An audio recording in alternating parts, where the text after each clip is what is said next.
Hello, everybody. This is going to be... I haven't read any of these articles yet, so I just wanted to do a live analysis of... January 6th stuff is just all over the news today. Like, everyone's going crazy. I don't know what's been happening. I'm sure the committee's just been doing stuff. There's, like, most of the news. If we checked Fox, I'm gonna guess Fox is talking about something related to Biden. Oh yeah, Fauci.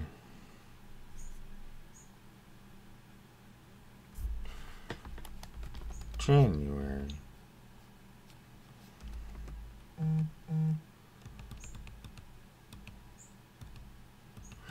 See, it's weird that Fox wouldn't be posting. They opt for silence over pushing back. Like, oh, well, what do you mean? It was the coolest thing ever. Kind of like Tucker Carlson. They aren't embracing the Tucker line or the whatever line. It looks like they're staying agnostic. But anyways, so there's 3 articles. And like I said, these require a New York Times subscription or a this like GitHub extension to read these articles. They're behind a paywall. So I'm not allowed to do this, to show these on YouTube like this. But as I said in the first time I did it, if my channel ever became important enough for someone to for the New York Times to care, then then I'll consider that a mark of success and do these kinds of episodes in a different way. So for now, you get free New York Times subscription by watching this. I only ever read the opinion section because everything's opinion. This is all opinion. Everything. So you might as well just go to the opinion section, right? Because at least then, you know what you're getting. Oh, here's how to stop Trump too. Okay, so it's going crazy today. It's crazy. Why Republicans keep falling for Trump's lies. One single day, I assume that's about January 6th. Yeah, it is. How did I know? America's most urgent threat now comes from within. And then how to stop Trump and prevent another January 6th. 4 articles! That is crazy. Oh, maybe it's because it's January 5th.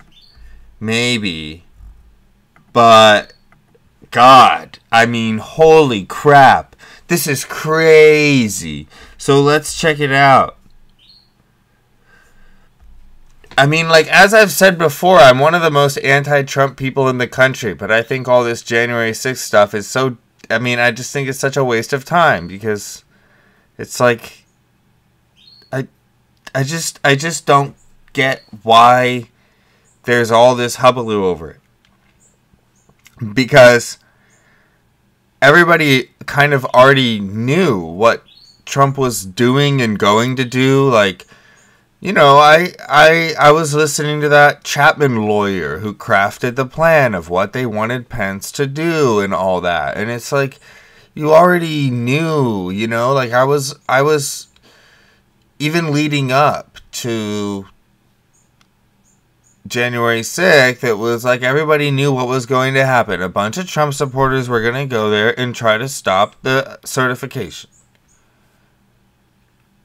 So, I'm sure most of them, most of them didn't end up going inside the Capitol. So most of them probably were thinking in the context of a protest. And then most of them, I think, most of the ones who went in were trying to do a sit-in in Congress almost, where you delay the certification by disrupting the proceedings, which is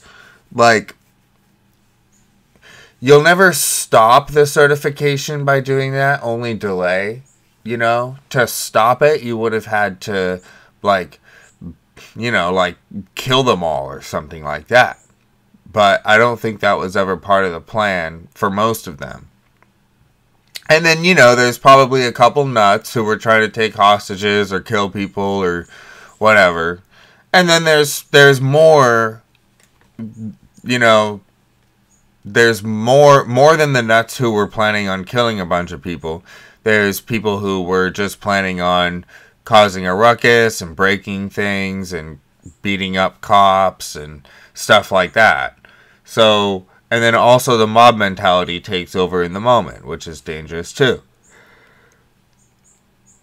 But the way I think of it was most of the people there intended to delay the proceedings with a mostly civil, like most of them were just walking, most of them followed, you know, it's like the people who did, man, it was kind of complicated, but the police didn't really resist them through one entrance, and then there was resistance for another way in, which is the one where they like bashed things and stuff.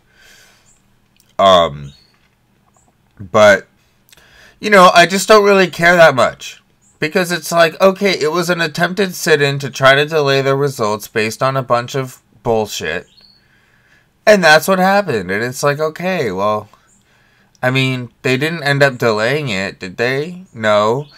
The most worrisome thing for me, guys, I don't think about January 6th as such, so much as the House Republicans who voted against certifying the results from the Electoral College. That is what worries me about January 6th.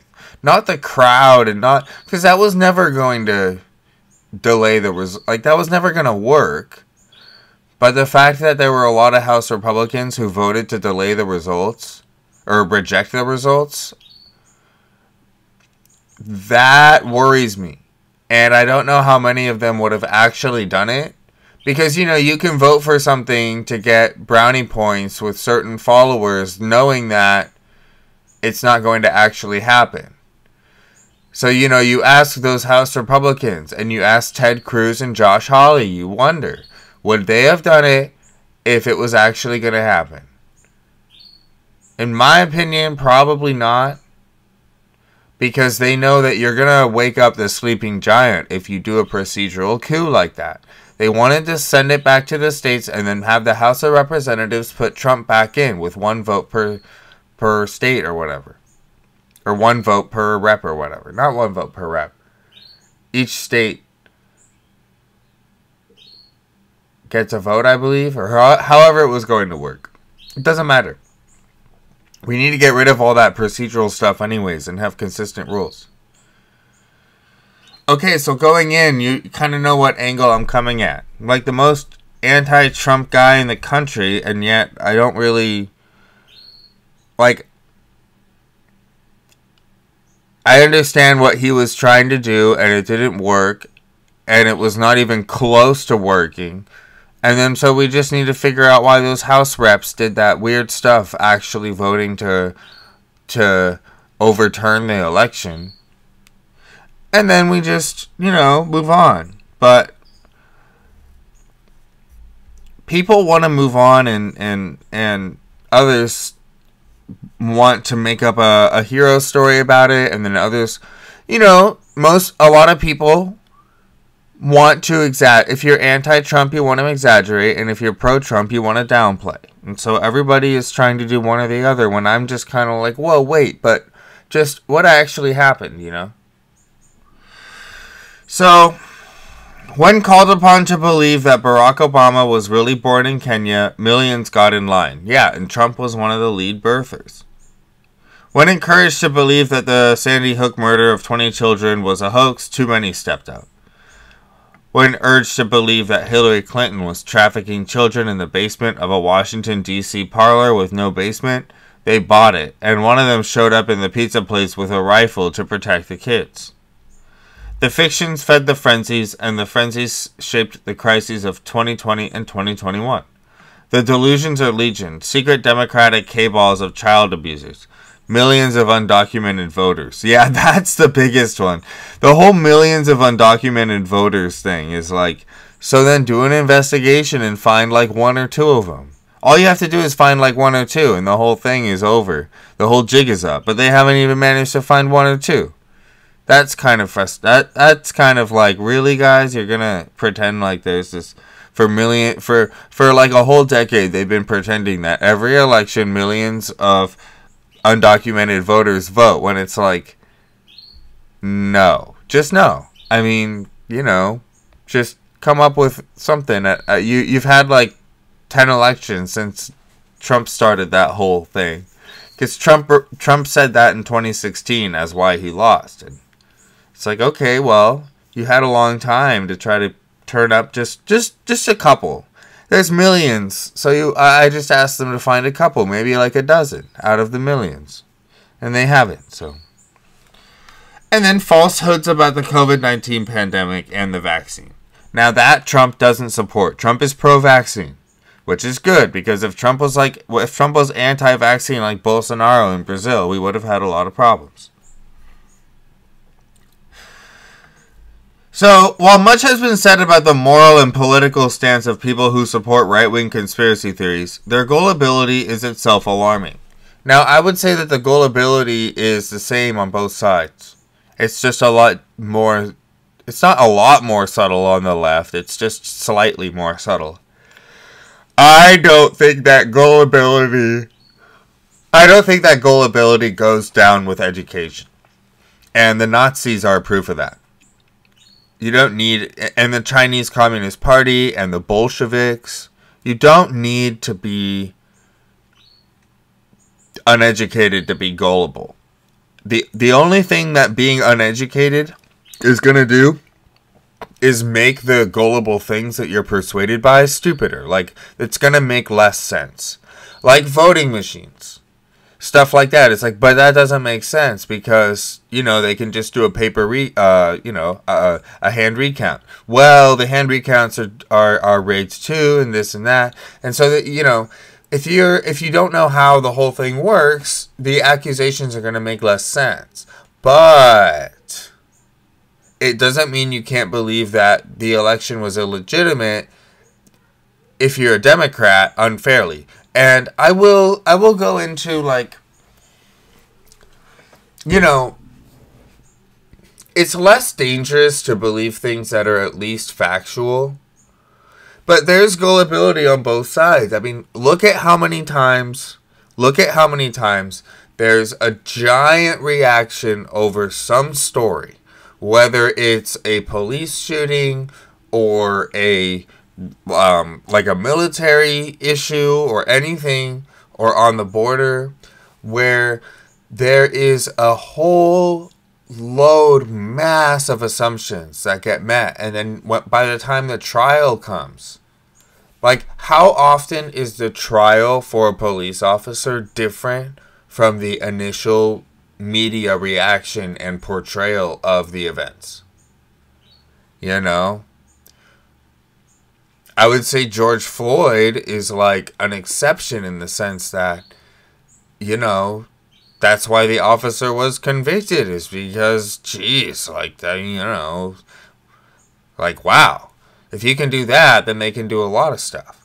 And so, that was a jury convicted out of, I don't believe they were really intimidated. I think that both sides are intimidating, equally intimidating. Like, I would be afraid of right-wing nuts coming for me, like thin blue line, white ring nuts who aren't even on the cop side either because they do illegal things and they're vigilantes. I'd be afraid of those kind of guys more than the left, personally. So, I think it's kind of bullshit to say, oh, well, the jurors were afraid of the left-wingers and the media. It's like, what about the right-wingers? They're scary too. Why not say that they were... It's just bullshit. It's just bullshit because you can watch the trial and see why they convicted. And you can listen to Ben Shapiro's arguments about... Because Ben Shapiro was on Chauvin's side and thinks that he should have been acquitted.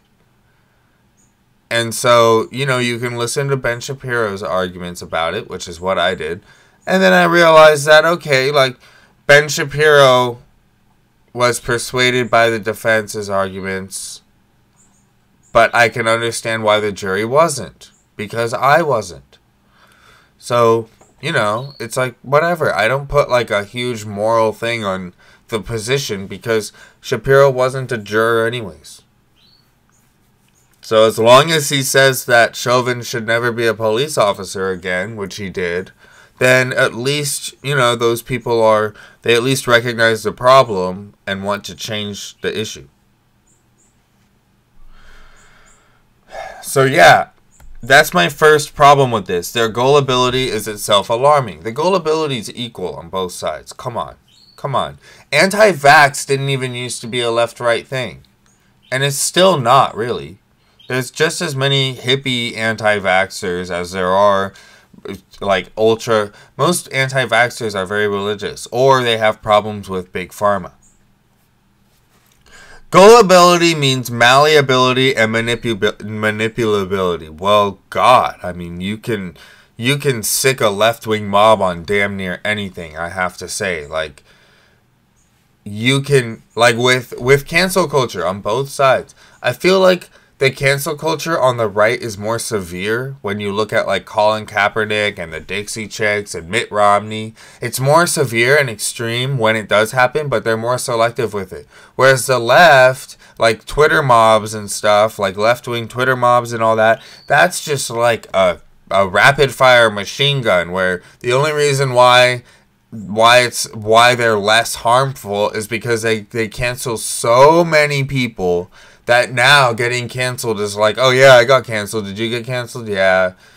It's like, now it's almost made fun of because they did it so much. Because they were so malleable and manipulatable to be able to get sicked. They allow themselves to join a mob and be part of a sicking mob or a lynch mob. We don't know if the people who believe the prevailing 2012 conspiracy theories believe the 2016 or 2020 versions. But we do know that a swath of the conservative population is available for the next delusion and the one after that.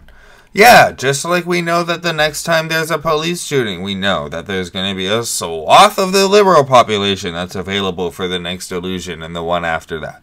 And then the cops are probably going to get acquitted because most of the story was bullshit or embellished. Okay. And on January 6, 2021, we saw that a lot of them were willing to act on those beliefs. Okay, that's no problem. But the House representatives who acted on it, now I have a problem with that because they should, you know, that's not something that they should really do. But they're willing to act on delusional beliefs that they read on the internet. That's the accusation against right-wing Americans. You're willing to act on delusional mob stuff from the internet. Well, Jesus, that goes to both. I hate to both sides and false equivalency, but that's a both sides retort to that. Come on, people. So, you know, what's the issue? Is it how much bullshit it was? Is it the fact that for me, it's the fact that they attacked elections. That's off limits for me. You can do whatever you want to whatever, but don't mess with elections and people's right to vote. That makes me angry. So yeah, I admit that it's more severe, but it's only because of, you know, Trump not wanting to admit that he lost. So it's not because they're more malleable. It's because they were unlucky enough.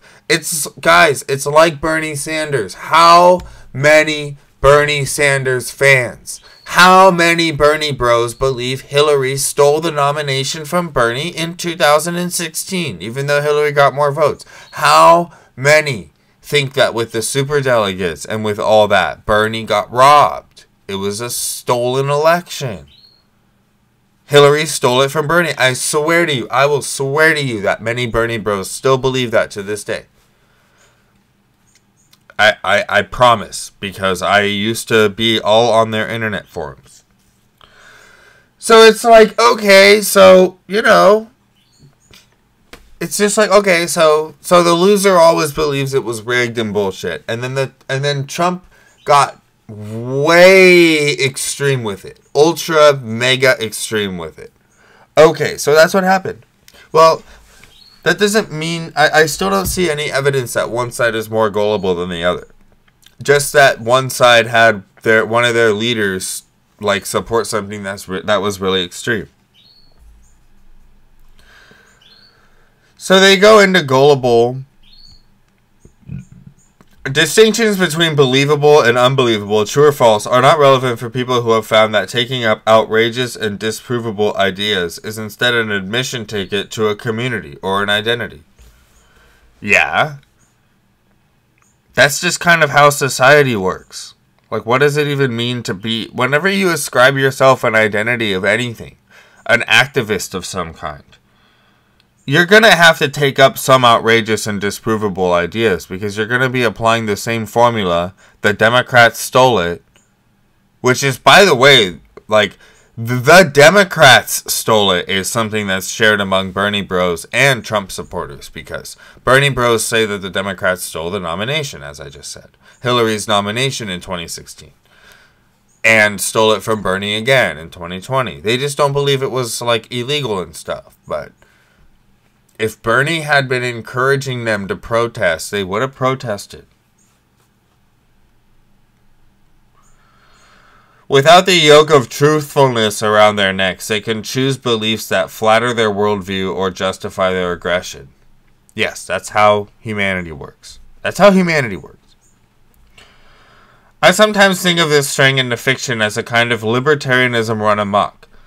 No, it's the opposite. I'm pretty libertarian, and I can say these people are the exact opposite of libertarian because they listen to a master's voice.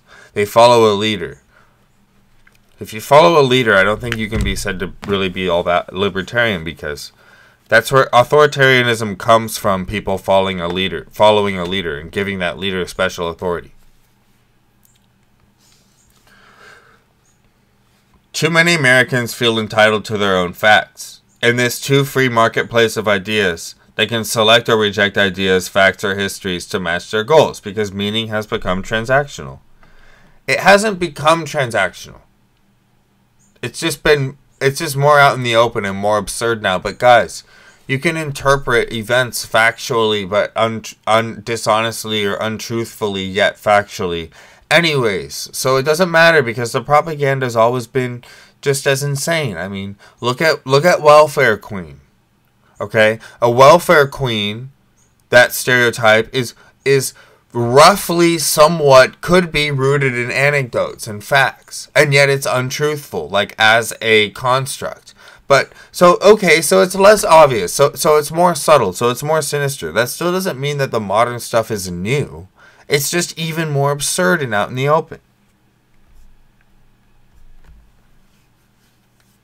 Gullibility means you believe something because someone else wants you to. You're buying what they're selling. It's often said that the joiners of cults and subscribers to delusions are driven by their hatred of elites. But in the present situation, the snake oil salesmen are not just Alex Jones. They are senators. Yeah, billionaires, even a president. Now that I will agree with.